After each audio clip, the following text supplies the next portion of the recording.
같이 역사라고 인사하겠습니다. 잘 오셨습니다. 인사하겠습니다.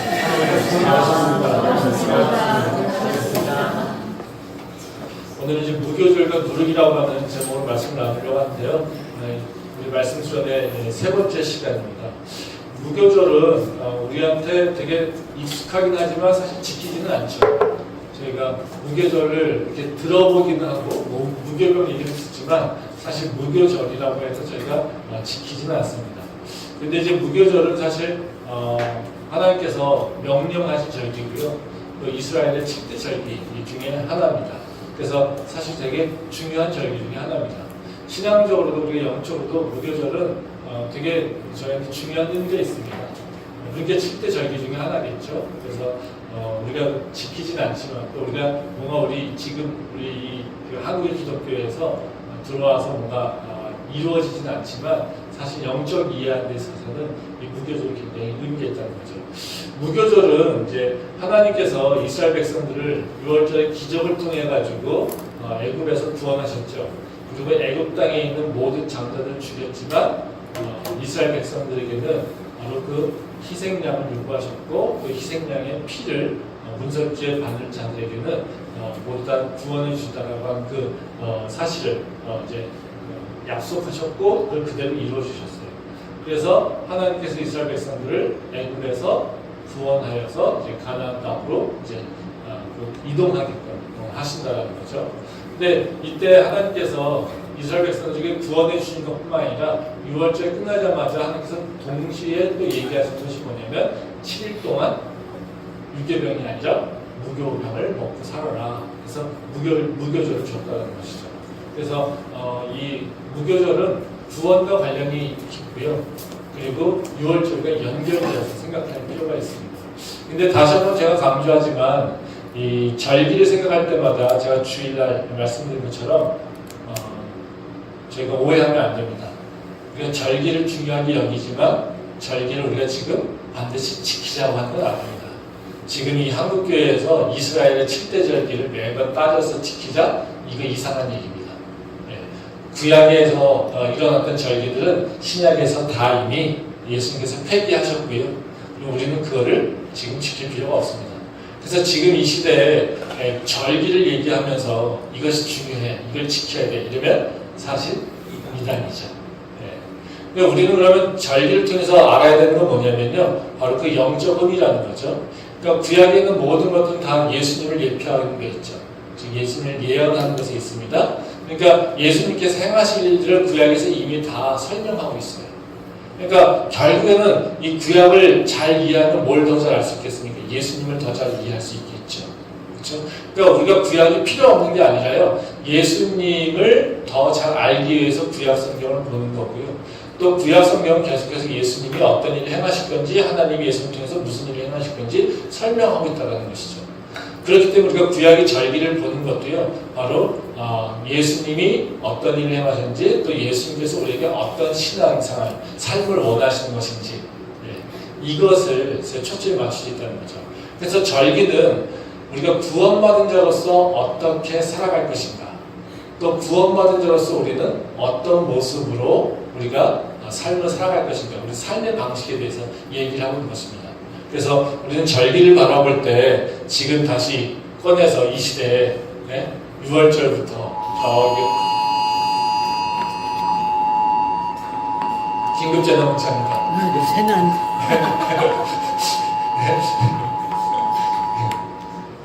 그래서 우리가 이 절기를 생각할 때 지금 지키자고 하는 것이 아니라 그들이 그것을 통해서 하나님께서 우리에게 설명하신 삶의 방식이 무엇인지, 또 그리고 그 하나님께서 우리에게 얘기하신 그 구원이 어떤 의미가 있는 것인지, 그거에 대해 초점을 맞춰줄 필요가 있다는 거죠. 사실 이 구약의 그 절기들을 보게 되면요, 사실 우리 삶의 방식과 되게 연관이 돼 있습니다. 그래서 그걸 다시 한번 좀 살펴보도록 하겠습니다. 다음 슬라이드 보여주세요. 지난주에 봤던 거죠. 7대 절기를 보면요, 크게 두 가지로 나눠져 있어요.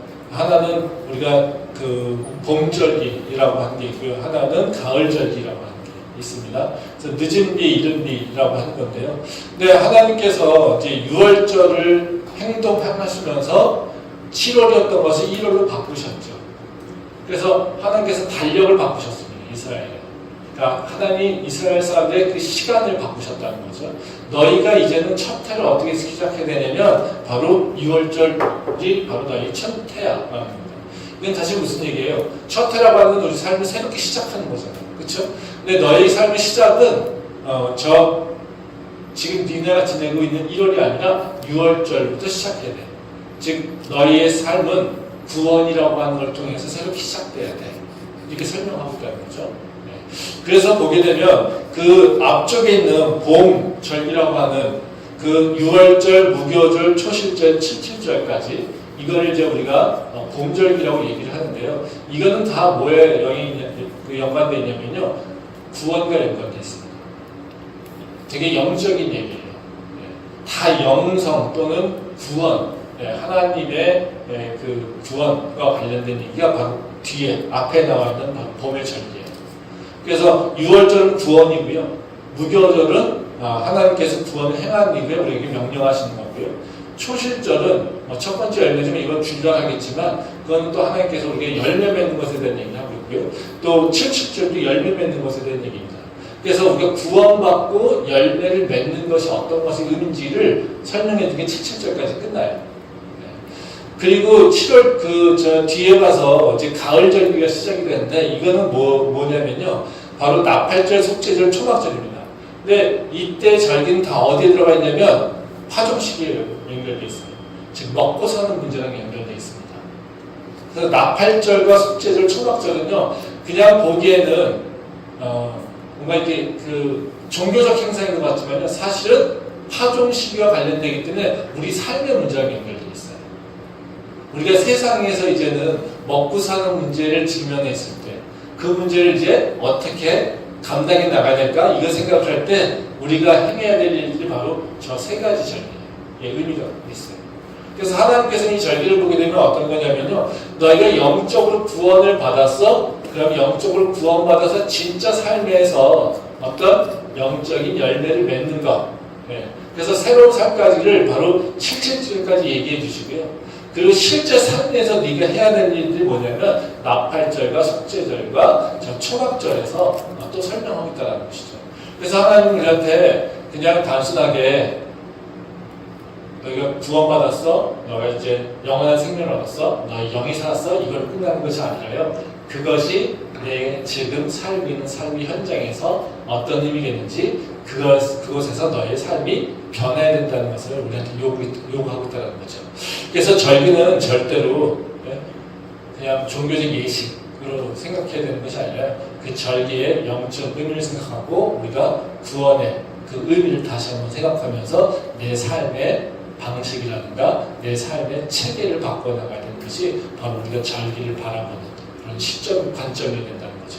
그래서 절기는 굉장히 그런 의미에서 중요한 거니까요. 꼭 그 부분을 기억하시면서 절기를 공부하시면 좋겠습니다.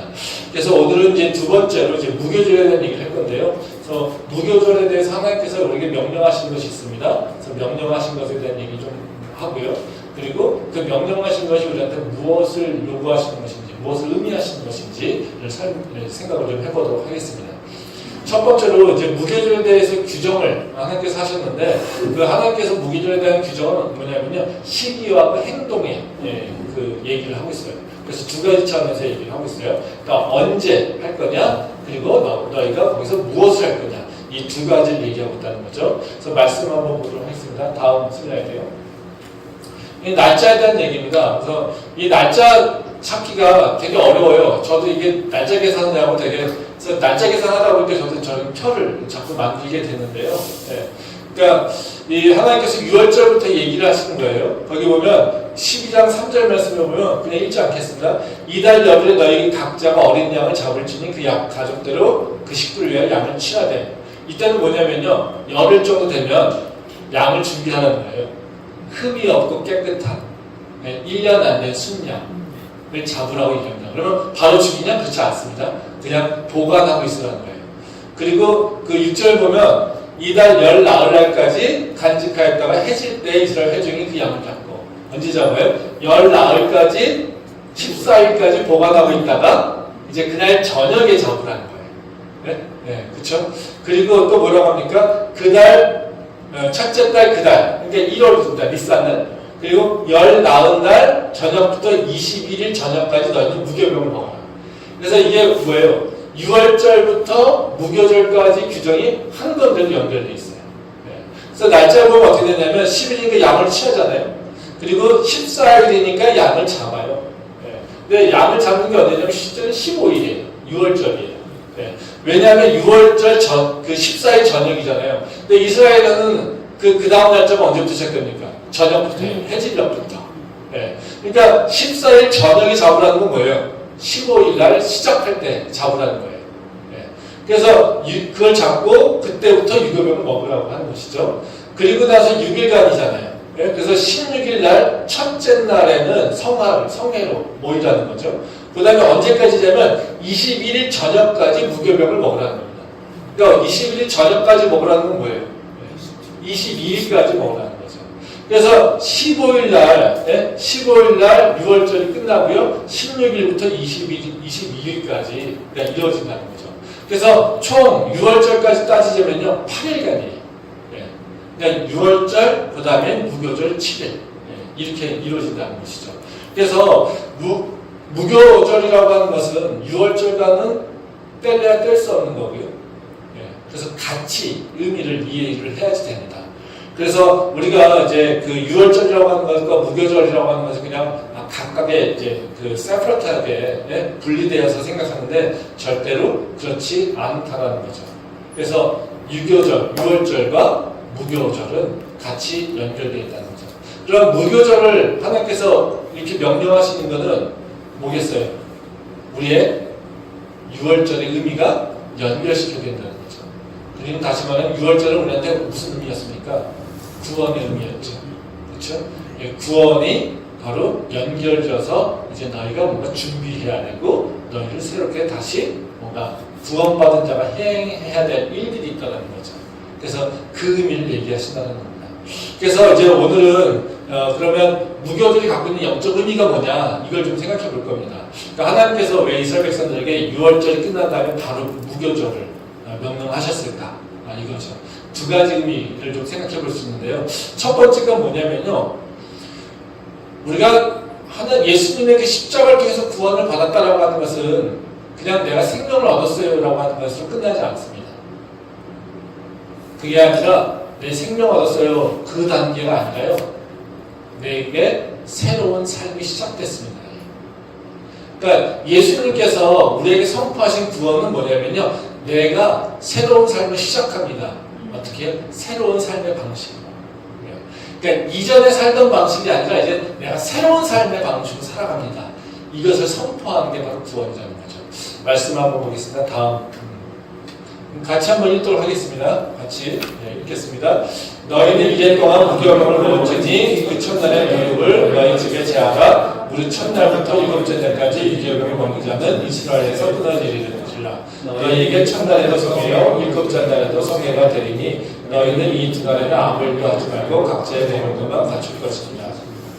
여기 보면 뭐라고 합니까? 그 6월절의 의미가 어떤 것인지를 잘 보여주고 있는 건데요. 여기 보면 무교병을 먹을지니 첫날에 누룩을 너에게 집에서 제하라고 하잖아요. 그 누룩을 제하는 것이 첫 번째 해야 될 일이에요. 그러니까 누룩을 우리에게 제하라고 얘기를 하신다는 거죠. 그리고 마지막 날은 아무 일도 하지 말고 각자의 먹을 것만 갖추라는 겁니다.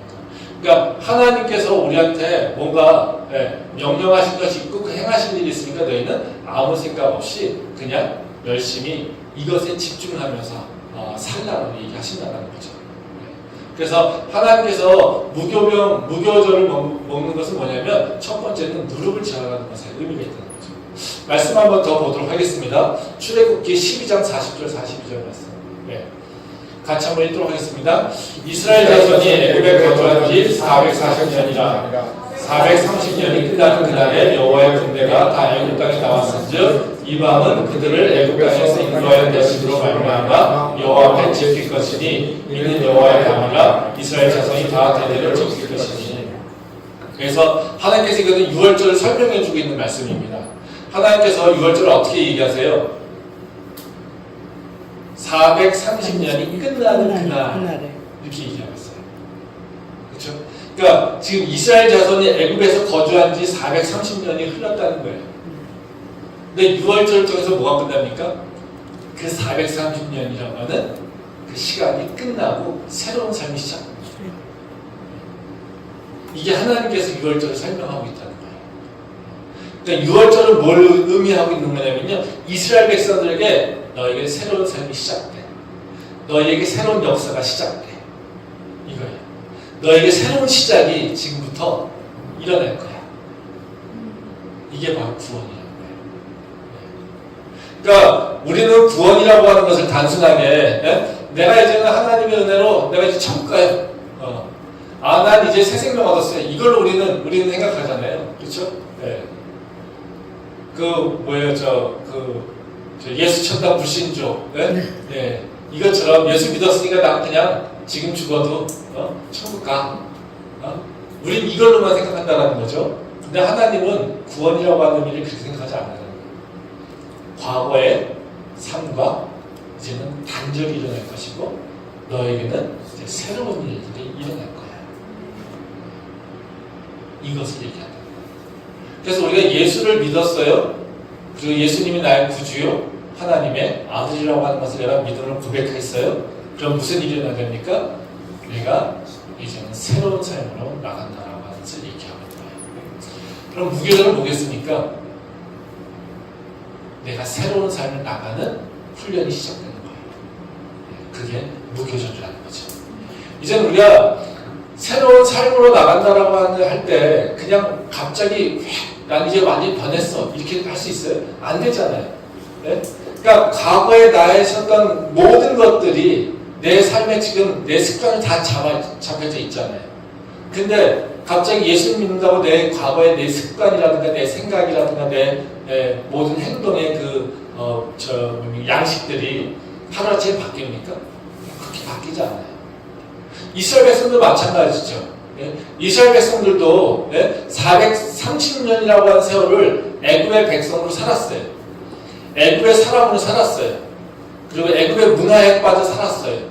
애굽에서 먹던 것들 그대로 먹고 살았어요. 애굽에서 살던 방식대로 그대로 살고 있었어요. 근데 이거는 뭐라고 합니까? 그거는 애굽 백성의 얘기야. 이제는 네가 6월절을 통해서 하나님의 백성이 됐어? 그러면 너는 애굽 백성에 있는 그 잔재들 다 털어버리고 하나님의 백성으로 살아야 돼. 이거를 선포하고 있다는 거죠. 그럼 뭐예요? 우리가 털고 버릴 게 너무 많다는 거예요. 하나님을 모를 때 가졌던 그 나쁜 습관들, 하나님을 모를 때 그냥 가졌던 내 몸에 배웠던 그 행동의 관습들, 이런 것들을 너희가 이제는 털어버려야 돼. 이것을 하나님께서 우리한테 요구하고 있다는 거예요. 그래서 무교절은 하나님을 위한 것이 아니라요. 첫째 뭡니까? 우리가 훈련하는 거예요. 무교절은요. 이제 무교병 먹으래잖아요. 무교병이 어떻습니까? 맛있습니까? 맛없어요. 무교병은 맛없어요. 무교병을 먹으라고 하는 이유는 이제 성경에 보면 첫 번째는 되게 현실적인 이유예요. 니네가 애굽에서 도망 나가야 되잖아. 근데 그거 언제 발효시키니? 시간이 없어. 지체하지 말고 빨리 발효되지 않은 빵, 딱딱한 빵 먹어야 돼. 그래서 무교병을 요구하신다고 얘기하세요. 또 하나는 뭐냐면요. 너희가 이제는 부풀고 푹신푹신한 빵 먹을 수 있는 그런 사람들의 삶이 아니야. 이것을 얘기하고 있다는 거죠. 그러니까 무교병 먹는다는 건요. 우리가 그냥 인식이 별로 없지만 사실 맛없는 빵을 먹어야 되는 거고요. 입에 거친 빵을 먹어야 되는 거고요. 나한테 익숙하지 않은 빵을 먹고 살아야 되는 거예요. 그걸 어떻게 해? 일주일 동안 준비하라는 거예요. 그래서 너가 네 입에는 폭신폭신한 아주 발효가 잘 된 것이 너한테 익숙해져 있지만 이제는 너한테는 새로운 삶으로 가야 돼. 그러니까 지금부터 준비해. 이거라는 것이죠. 그래서 구원은 이 똑같이 우리한테 얘기하세요. 예수님이 우리를 구원하셨어요. 그럼 우리는 옛날 삶에서 그대로 살아가는 것이 아니라 우리는 새로운 삶으로 나가야 된다는 거죠. 그래서 예수님이 우리한테 뭐라고 하세요? 너희한테 두 길이 있어. 하나는 크고 넓은 길이 있는데 또 다른 하나는 좁은 길이 있어.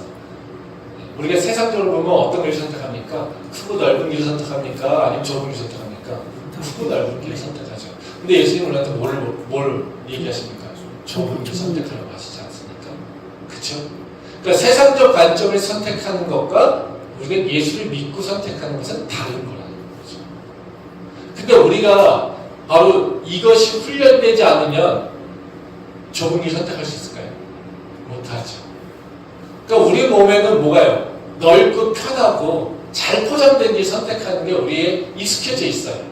마치 밥이 잘 된 것처럼 입에서 푹신푹신한 밥 같은 것처럼 우리는 그게 익숙해져 있어요. 근데 우리는 뭘 선택하고 살아야 되니까? 좁은 길을 선택하고 살아야 돼요. 그러니까 우리가 그것을 좁은 길을 선택하는, 좁은 길을 가는 것에 대해서 훈련되어 있지 않으면 우리는 절대로 좁은 길을 선택하지 못한다는 거죠. 그러면 우리 삶 속에서 열매가 맺어지지 않아요. 내일 이번 주 얘기할 것도 저 초실절 얘기하잖아요. 초실절도 무교절 속에 있어요. 열매 맺을 때가 언제냐면요. 무교병을 잘 먹을 때 열매가 맺어집니다. 주일날 말씀 나눈 건데요. 그러니까 우리가 하나님이 우리한테 원하시는 삶은요. 구원받았으면 너의 생명을 얻었다라고 기뻐하는 것으로 끝나는 것이 아니라 이제는 너의 삶이 바뀌어야 돼. 이제는 넓고 평평한 길, 그런 길 가는 것이 아니라 예수의 십자가를 따라가는 그 좁은 길을 선택할 수 있어야 돼. 너희가 불편한 것을 이제는 감내할 수 있는 그런 믿음이 있어야 돼. 이제는 과거 것을 다 버리고 새로운 길로 가야 돼. 이것을 얘기하고 있다는 거죠. 우리가 그 의미를 좀 볼 필요가 있다는 것입니다. 그러면 이제 우리가 새로운 삶이 뭐냐라고 하는 것에 대해서 우리가 좀 생각해 볼 필요가 있죠. 하나님께서 우리한테 원하시는 그 새로운 삶이 뭘까라고 하는 것을 좀 구체적으로 좀 생각해 볼 필요가 있습니다. 그럼 성경에서 나오는 걸로 보게 되면요. 누룩을 없애라고 하잖아요. 그렇죠? 누룩이 없는 빵을 먹지 마. 이렇게 얘기합니다. 그러면 누룩이 갖고 있는 의미가 뭘까? 하나님께서 이것을 없애라고 하는 이유가 뭘까를 우리가 좀 생각해 볼 필요가 있죠. 그래서 누룩이 가지는 이제 신학의 의미는 뭐냐면요. 죄를 쌓아서 죄를 없애는 겁니다. 그러니까 신약 성경에서 대부분 누룩이라고 하는 의미는요. 이미지는 죄와 관련돼 있어요. 그래서 이건 다시 말하면 무슨 얘기냐면요. 하나님께서 우리한테 원하시는 삶은 뭐냐면 이제는 너희가 구원받았지? 그러니까 죄와 싸워야 돼. 그리고 이제는 그 죄의 습성에서 벗어나야 돼. 그리고 이제는 새로운 가치를 향해 나아야 돼. 이게 바로 하나님께서 또 원하시는 거죠. 말씀 한번 보도록 하겠습니다. 누가복음 16장 11절 말씀입니다.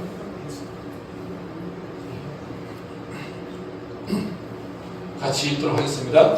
그동안에 우리 수많은 명이 모여 서로 밟힐 만큼 되었더니 예수께서 먼저 제자들에게 말씀하여 이르시되 바리새인들의 누룩 곧 외식을 주의하라. 고린도전서 같이 읽도록 하겠습니다. 너희가 자랑하는 것이 옳지 아니하도다. 적은 누룩이 온 덩어리에 퍼지는 것을 알지 못하느냐. 너희는 누룩 없는 자인데 새 덩어리가 되기 위하여 묵은 누룩을 내버리라. 우리의 유월절 양 곧 그리스도께서 희생되셨느니라. 이러므로 우리가 명절을 지키되 묵은 누룩으로도 말고 악하고 악에 찬 누룩으로도 말고 누룩이 없이 오직 순전함과 진실함의 떡으로 하자. 이게 16장 1절 말씀을 보면 바리새인들 외식에 대해서 얘기를 하시면서 하나님 예수님께서 제자들이 가르치시는 거예요. 근데 그 바리새인들 외식을 뭘로 표현합니까? 바리새인들 누룩 곧 외식. 즉 외식을 누룩으로 표현하고 있어요. 그래서 너희가 이것을 경계하라는 것입니다. 즉 다시 말하면 바리새인들이 그 제약된 모습들, 즉 세상에서 외식하면서 자기들의 교만을 나타내며 하나님을 섬기지 않는 그 이중적인 모습들, 이런 모습, 그 제약된 모습들을 너희가 경계해야 돼. 너희는 그런 모습 살면 안 돼. 이렇게 얘기했다는 거죠. 근데 지금 누룩을 뭘로 표현하고 있어요? 죄악의 모습인 외식을 가지고 얘기한다는 거죠. 또 고린도전서에서 사도 바울이 뭐라고 얘기하냐면요. 너희는 뭐라고 합니까? 누룩 없는 자인데. 너희는 누룩 없는 자야. 네. 즉 우리가 예수님으로 인해서 구원받았어. 그럼 예수께서의 그 보혈이 우리에게 다 오셔서 우리의 모든 죄를 다 사해 주셨어. 그럼 뭐예요? 우리는 죄가 없는 자라는 거예요. 그렇죠? 그러니까 너희는 누룩이 없는 자인데 새 덩어리가 되기 위하여 묵은 내룩을 내버리라는 거죠. 네. 그렇죠? 너희는 원래 이제는 죄가 없는 자야. 근데 너희 마음속에 뭐가 아직도 남아있다고요? 묵은 누룩이 남아있다는 거예요. 그러니까 묵은 누룩을 내버리라는 겁니다. 지금 무교절의 개념하고 똑같죠. 너희가 원래 누룩 없는 자인데 누룩이 붙어있잖아. 그러니까 너희가 이제 구원받았잖아. 그러면 너희 안에 있었던 잘못된 누룩, 습관들을 벗어버려. 이걸 얘기하고 있다는 거죠. 그래서 너희는 뭐라고 해야 되니까 누룩이 없이 오직 순전함으로 진실함의 떡으로 살자는 겁니다. 너희가 이제는 죄 없는 자로서 죄가 없는 삶의 방식으로 살아가야 돼. 이것을 얘기하고 있다는 거예요. 죄의 습성을 버려라. 이렇게 얘기하는 거죠. 그래서 이걸 보게 되면 하나님께서 우리한테 무교절을 명령하신 이유는 뭐겠습니까? 내가 너희를 이제는 너희 모든 일을 다 사해 주었어. 근데 이제는 너희가 죄를 이기는 삶을 살아야 돼. 죄와 싸워서 이기려고 하는 마음이 있어야 돼. 그게 바로 내가 유월절을 통해서 너를 구원한 길이야. 이게 바로 우리가 해야 돼. 우리 요구하시는 거라는 거죠. 그러면 이게 죄가 뭔가를 다시 한번 좀 생각해 볼 필요가 있죠. 죄. 죄가 뭘까? 리스트를 쫙 해서 어떤 행위에 대한 얘기를 많이 얘기를 할 수 있죠. 우리는 거짓말하고, 간음하고, 남 미워하고, 이런 것도 다 죄잖아요. 그쵸? 예. 근데 이런 행위적인 것 하기 전에 죄 근원은 뭐라고 합니까? 하나님께서 우리한테 마땅히 해야 될 일들을 하지 않으면. 즉, 죄라고 하는 것은 우리가 가장 잘 표현하는 게 관용이 빛나는 것을 얘기하는 거잖아요. 네? 그래서 성경에 보면 마땅이라고 하는 표현이 굉장히 많습니다. 이 마땅이라고 하는 것은 적합한이라는 거예요. 그러니까 그 적합한 것을 찾아가는 거예요. 그러니까 적합한 것에서 벗어나면 뭡니까? 이거는 죄의 모습이라는 거죠. 그러니까 우리가 적합하다는 기준은 뭐겠어요? 하나님의 말씀이 우리 삶의 기준이잖아요. 그러니까 하나님의 말씀의 삶과 우리가 부합하지 않는 것은 다 죄의 모습이에요. 그래서 우리가 얘기하는 그 세상에서 얘기하는 법으로 규정된 죄를 사람을 죽이거나 사람을 폭행하거나 아니면 사기를 치거나 이런 것만이 죄가 아니라요. 내가 삶 속에서 하나님 말씀에 잘 부합하지 않는 것, 이것을 벗어나는 행동을 하는 것을 다 죄라고 하는 것이죠. 제가 우리 청년들하고 얘기할 때 제가 항상 그 상담하거나 할 때마다 그런 얘기 많이 해요. 네 상황에서 가장 적합한 행동이 뭐냐를 제가 묻습니다. 전 저희 애들한테도 항상 그런 얘기해요. 지금이 뭐 할 때니? 그런 얘기 많이 합니다. 지금이 뭐 할 때니? 제가 서원이가 요새 이제 그 고등학생이니까 힘들잖아요. 제가 그저께도 이제 저랑 둘이서 이제 밤에 산책을 하는데 힘들죠. 그래서 제가 서원이한테 제가 얘기한 게 그겁니다. 서원아, 지금은 넌 힘들 때야. 넌 지금 되게 고통스러워할 때야. 근데 그걸 고통스럽다고 네가 핑계대면 안 돼. 왜? 너는 지금 수험생이니까. 수험생 때 편하려고 하면 그거는 수험생으로서의 자세를 잃어버린 거야. 수험생인데 모든 걸 다 내가 원하는 걸 하고 싶어? 그거는 수험생의 태도가 아니지. 그렇죠? 그러니까 우리가 분명하게 때라고 하는 게 있어요. 때라고 하는 것은 구분되어 있다는 거예요. 그러면 그 구분된 것에 합당한 것이 뭘까를 고민할 수 있는 거예요. 내가 하나님께서 나한테 지금 이 순간에 나한테 원하시는 게 뭘까를 고민하고 사는 게 바로 크리스천이에요. 그게 죄를 짓지 않는 방법이에요. 그러니까 세상에서 말하는 것처럼 그냥 나 나쁜 짓 안 했어. 나 살해 안 했어. 내가 남 사기치지 않았어. 이런 것으로 우리는 죄를 평가하는 것이 아니라요. 지금 하나님께서 나한테 뭘 요구하시는데 그것에 내가 합당하게 그 자리에 있지 않고 그 행동을 하고 있지 않다면 나는 지금 죄된 모습이라는 거예요. 그래서 우리는 모든 관계 속에서요. 하나님이 나한테 마땅히 해야 될 요구하시는 일이 뭘까를 생각해야 돼요. 우리가 종교적인 형식주의에 빠지지 않는 방법이 지금 하나님이 나한테 뭘 요구하시지? 라고 하는 것에 대해서 다시 고민하는 거예요. 이게 우리가 죄를 이기는 방법이라는 거죠. 그래서 죄라고 하는 것을 평가할 때 그냥 리스트를 쫙 해가지고 이건 죄 아니야. 이렇게 평가하는 게 아닙니다.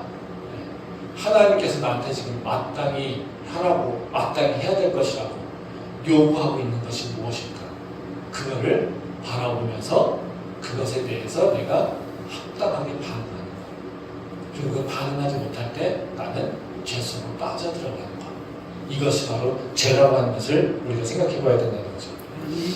이게 우리가 세상의 풍조가 우리를 도전한다고 하잖아요.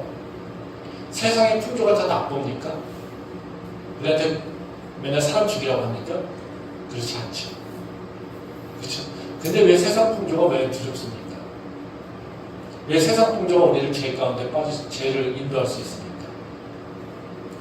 작은 괜찮아가 사실 우리의 삶을 다른 방향으로 인도하는 겁니다.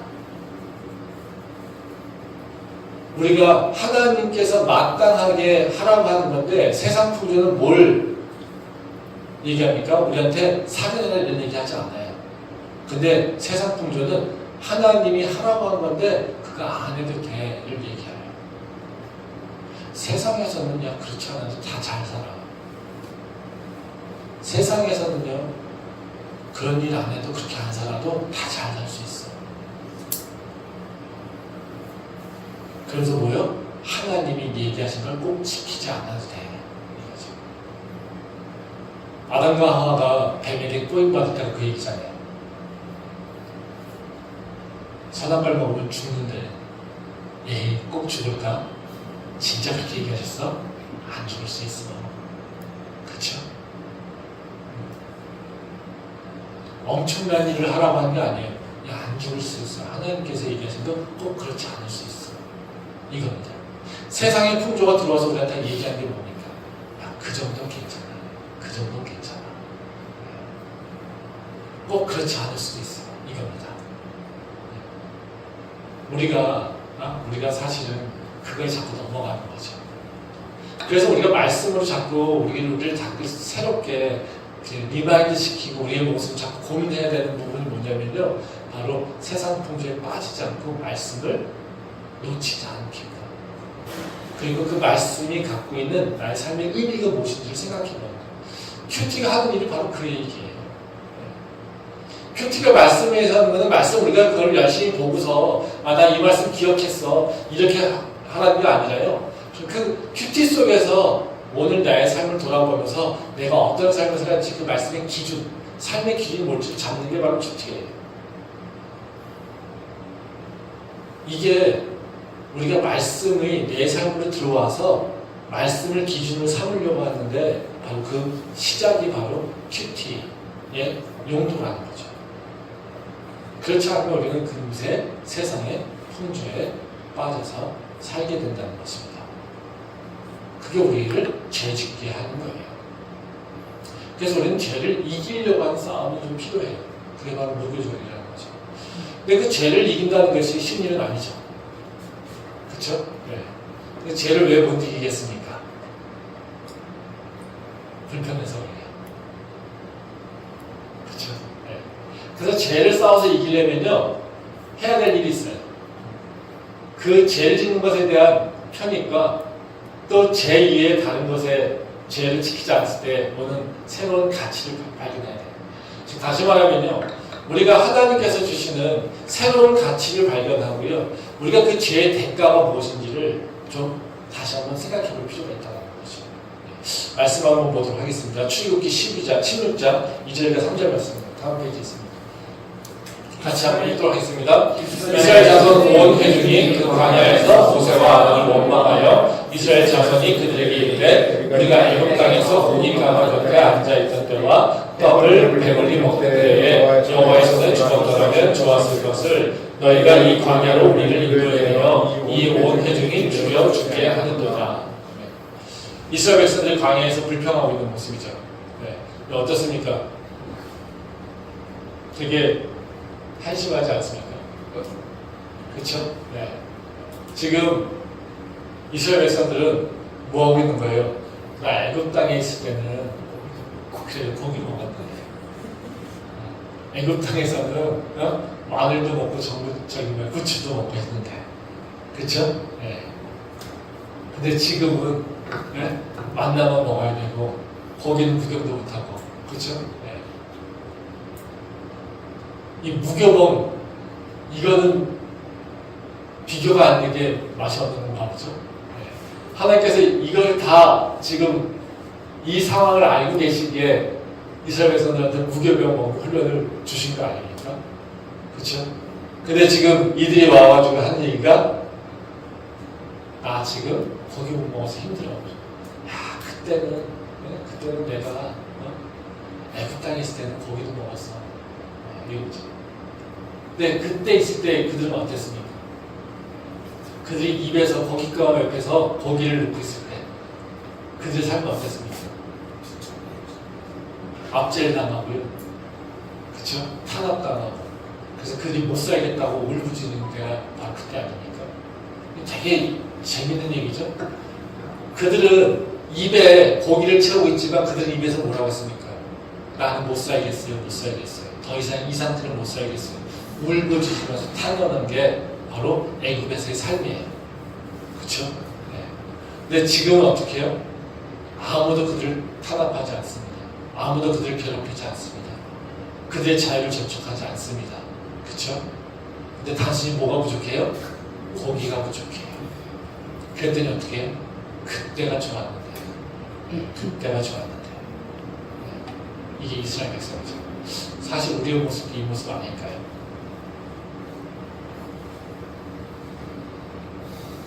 우리의 모습이 어쩌면 이 모습 아닐까라고 하는 것을 우리가 좀 다시 생각해 볼 필요가 있죠. 예전에다가 예수님 말씀 없을 때는 편하게 살았어요. 이것도 할 수 있었고 저것도 할 수 있었고 내가 다른 친구들한테 나 못해 그거 안 해 이런 얘기 할 필요도 없었고 내가 원하는 거 내가 다 도전하고 내가 원하는 거 다 하고 싶으니 하면 살았어. 그때 예수 믿으니까 뭐 이렇게 힘들어 이렇게 복잡해 이것도 하지 말래 저것도 하지 말래 이러면 잘못된 거라고 저렇게 하면 잘못된 거라고 뭐가 이렇게 복잡해. 그쵸?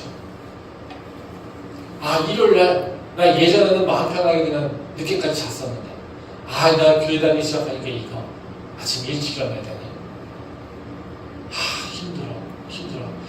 교회 다니니까 다 좋은 건데 이거 아침에 일어나서 나오기 쉽지 않아. 이게 우리의 모습이라는 거죠. 그게 우리가 예수를 믿고 구원받았다고 하지만 그 마음속에서 뭐예요? 계속 불평하고 있다는 거예요. 그러니까 우리는 예수 믿었는데도 불구하고 오히려 감사와 하나님을 찬양하는 것이 아니라 내 불편함만 하나님한테 자꾸 불평하고 하나님 나한테 왜 그러십니까? 라고 하는 원망만 지금 이스라엘 백성들이 하는 것 같은 똑같은 모습으로 원망만 하고 있다는 거죠. 근데 하나님께서는 뭐라고 하십니까? 말씀 한 번 더 보고 마무리하도록 하겠습니다. 누가복음 18장 1장입니다. 1장 4장 네, 한번 같이 읽도록 하겠습니다.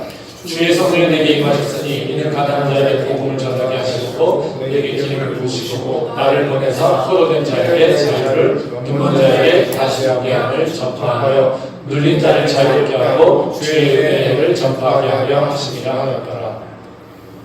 주의 성령이 우리에게 임하시면 우리에게 복음이 전해지죠. 복음이 우리한테 주는 건 뭡니까? 자유를이죠. 다시 보게 되는 기쁨인 거죠. 그쵸? 해방입니다. 그러니까 예수님께서 우리한테 주신 건 뭐냐면요. 너희가 먹고 사는 문제 그래 불편할 수 있어.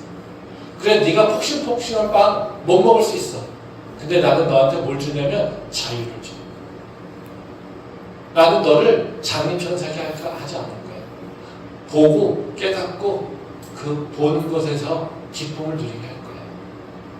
네가 절대로 하나님의 영광을 보지도 못할 건데 나는 너가 너 눈을 켜서 하나님의 영광이 무엇인지 보게 할 거야. 너는 누구에게도 압제당하고 누구에게도 탄압당하지 않고 누구에게 노예로 살아가고 있는 것이 아니라 너는 이제 자유인으로 살아가게 될 거야. 하나님께서 이걸 얘기하시는 거죠.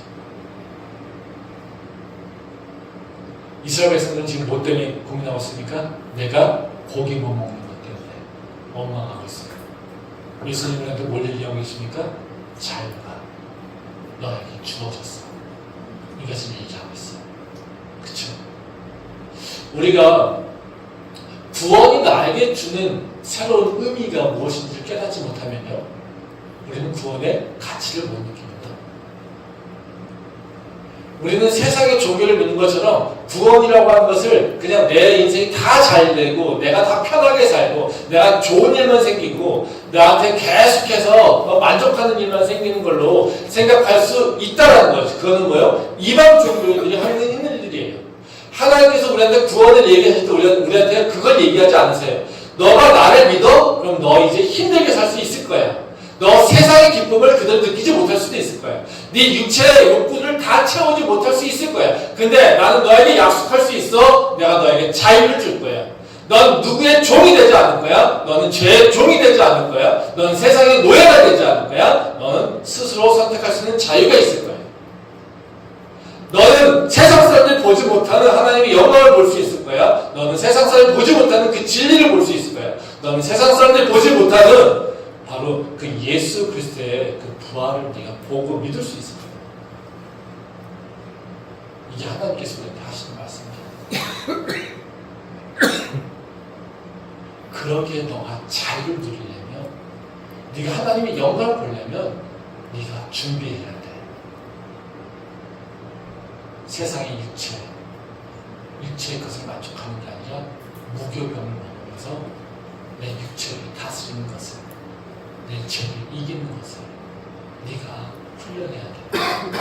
이게 바로 무교절제라는 거죠. 그래서 우리가 예수를 믿으면요, 내가 훈련해야 돼. 훈련하지 않는 구원과 성화는 일어나지 않습니다. 불편함을 감수할 수 있어야 돼요. 그 불편함을 감수하려고 해야 됩니다. 좁은 길을 선택하려고 하는 게 있어야 된다는 거죠. 그게 바로 우리 구원받은 자가 해야 될 일이라는 것입니다. 그래서 이제는 우리가 육체적인 조건들만 가지고 우리가 평가를, 나의 삶을 평가하지 말고요. 이젠 적어도 하나님께서 나한테 주신 그 자유를, 그 새 생명을, 그리고 하나님의 그 약속들, 그리고 하나님께 동행하는 것의 그 기쁨들, 이것들을 다시 한번 소중히 여기며 그것의 가치를 내 삶으로 끌고 와서 살 수 있는 그런 훈련이 우리 안에 필요합니다. 그런 것에 기쁨을 누릴 수 있는 성숙한 우리 크리스찬 될 수 있기를 소망합니다. 기도하겠습니다.